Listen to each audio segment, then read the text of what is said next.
নমস্কার বন্ধুরা, শ্রাবণীর পাকঘরে সবাইকে স্বাগত জানাই। আশা করি তোমরা সবাই খুব ভালো আছো। আমিও ভালো আছি। আজকে তোমাদের সামনে নিয়ে চলে এলাম চালতার আচার। এই শীতকালে দুপুরবেলা চালতার আচার খেতে কিন্তু দারুণ লাগে। এই সময় চালতাটা খুব ভালো পাওয়া যায়, একদম পেকে যায়, হলুদ হলুদ হয়ে যায় আর গন্ধটা খুব ভালো বেরোয়। ঠিক সেই সময় এই চালতার চাটনি বা চালতার আচার, চালতার ডাল যদি খাওয়া যায় সব রকমই কিন্তু খুবই ভালো লাগে। তো আমিও ৪ পিস চালতা বাজার থেকে কিনে নিয়ে এসেছিলাম। একটা রেখে দিলাম ডাল খাওয়ার জন্য আর ৩টে আচার করার জন্য ছাড়িয়ে নিতে বসে গেলাম। চালতাগুলো প্রথমে ধুয়ে নিয়েছিলাম, তারপরে চালতাগুলো খুব সাবধানে কেটে নিতে হবে।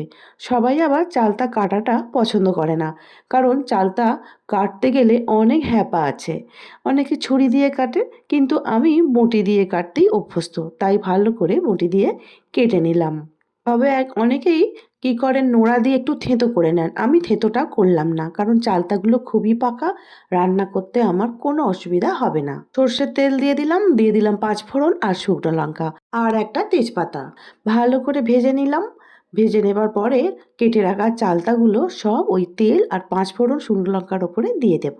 দিয়ে দেবার পরে খুব ভালো করে ভেজে নিতে হবে ২ থেকে ৩ মিনিটের মতো।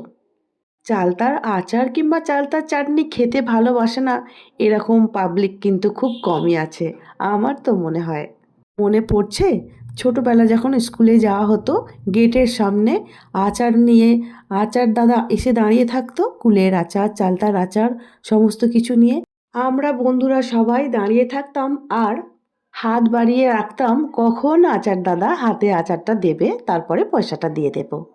আর সেই চালতার আচারের যে স্বাদ, সে তো আমি আজও ভুলতে পারিনি। তোমরাও নিশ্চয়ই তাই আমার মতো আজও ভুলতে পারোনি। ভাজার সময় সমস্ত মশলা অল্প অল্প করে কিন্তু দিয়ে দিচ্ছি। হলুদ গুঁড়ো দিলাম আর জিরে, ধনে, মৌরি একসঙ্গে ভেজে গুঁড়ো করা ছিল, সেই গুঁড়োটাও দিয়ে দিলাম ২ চামচের মতো। দিলাম সামান্য নুন। খুব ভালো করে নাড়াচাড়া করে মিশিয়ে নেব। এই মশলাটা দিলে না সেন্টটা খুব ভালো হয়। আমার মাকে দেখেছি এখনও উনি চালতার আচার বানিয়ে রেখে দেন। আর শীতকালে খাবার পরে যখন হাতটা ধোয়া হয়ে যাবে, তারপরে ফ্রেশ হয়ে বসার পরে একটু চালতার আচার হলে খুব ভালো লাগে। সেই জন্য আমি অনেকটা চালতার আচার এখন বানিয়ে নিচ্ছি। এবারে এর মধ্যে দিয়ে দেব ঝোলা গুড়। এই গুড়টা সম্পূর্ণ অপশনাল। আমি দিচ্ছি, গুড়টা দেবার পরে অনেকটাই গন্ধটা চেঞ্জ হয়ে যায় আর খেতে কিন্তু খুব ভালো হয়। সেই জন্য এখানে আমি এই গুড়টা ব্যবহার করলাম। আর এই যে আমি চালতার আচারটা বানাচ্ছি, এখানে কিন্তু এক ফোঁটাও জল আমি ব্যবহার করব না। এই যে গুড় দিচ্ছি, এবারে চিনি দেব। চিনিটা আমি এখানে এই ডাবুর সাহায্যে ৩ ডাবু আমি দিয়ে দিচ্ছি। এই গোল হাতাটা বলি আমি এখানে ডাবুর কথাটা বলছি। তোমরা তোমাদের পছন্দ অনুযায়ী কতটা চিনি দিলে মিষ্টি খাবে সেই অনুযায়ী দেবে। যেহেতু আমার ৩টে চালতা ছিল, চালতাগুলোর সাইজটা অনেকটাই বড় ছিল, সেই জন্য চিনি বা গুড়ের পরিমাণটা একটু বেশি করেই আমাকে দিতে হবে। তবে যদি একটু টক টক থেকে যায় তাহলে কিন্তু মন্দ হবে না। চিনি আর ঝোলা গুড় দিয়ে খুব ভালো করে মাখিয়ে নিয়েছি। না মাখালে কিন্তু চিনিটা আবার গুলবে না। চিনির রসটা আর গুড়ের রস যতটা ভালো করে পাতলা হবে, তত কিন্তু চালতাগুলো নরম হবে ওই রসের মধ্যেই। এবারে এই চালতার মধ্যে ঢাকা দিয়ে দেব আর গ্যাসের জোরটা মিডিয়াম টু হাইয়ের মধ্যে রেখে দেব প্রথমে ২-৩ মিনিট।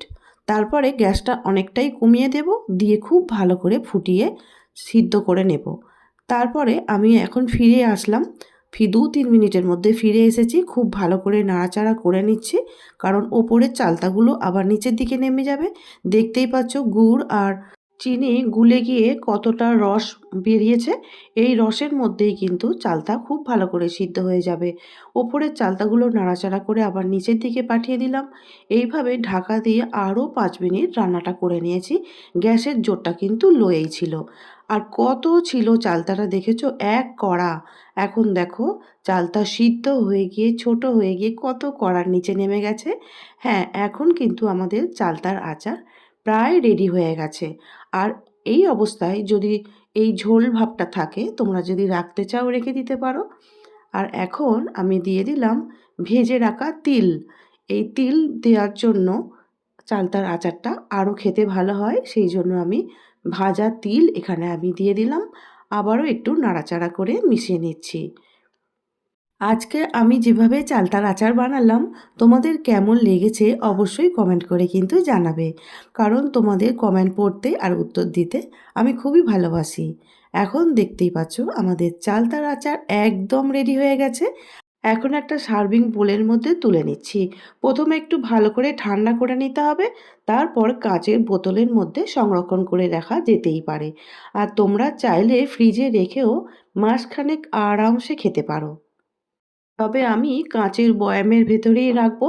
আর ফ্রিজে রেখে চাটনি বা আচার খেতে আমার তো খুব একটা ভালো লাগে না, কারণ যখন খাওয়ার ইচ্ছা হয় তখন ফ্রিজ থেকে বের করে ওই ঠান্ডা চাটনি বা আচারটা খেতে গেলে ভীষণ অসুবিধা হয় নিজের মুখের মধ্যে, বা ঠান্ডাটা অতটা খাওয়াটাও ঠিক নয়। সেই জন্য আমি রোদে দিই, মাঝের মধ্যে রোদে দিয়ে দিয়ে রাখছি।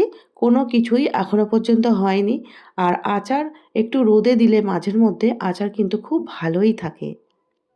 আমি জানি বন্ধুরা তোমরা অনেকেই আছো চালতার আচার বানিয়ে খেতে ভালোবাসো বা অলরেডি বানানো হয়েও গেছে।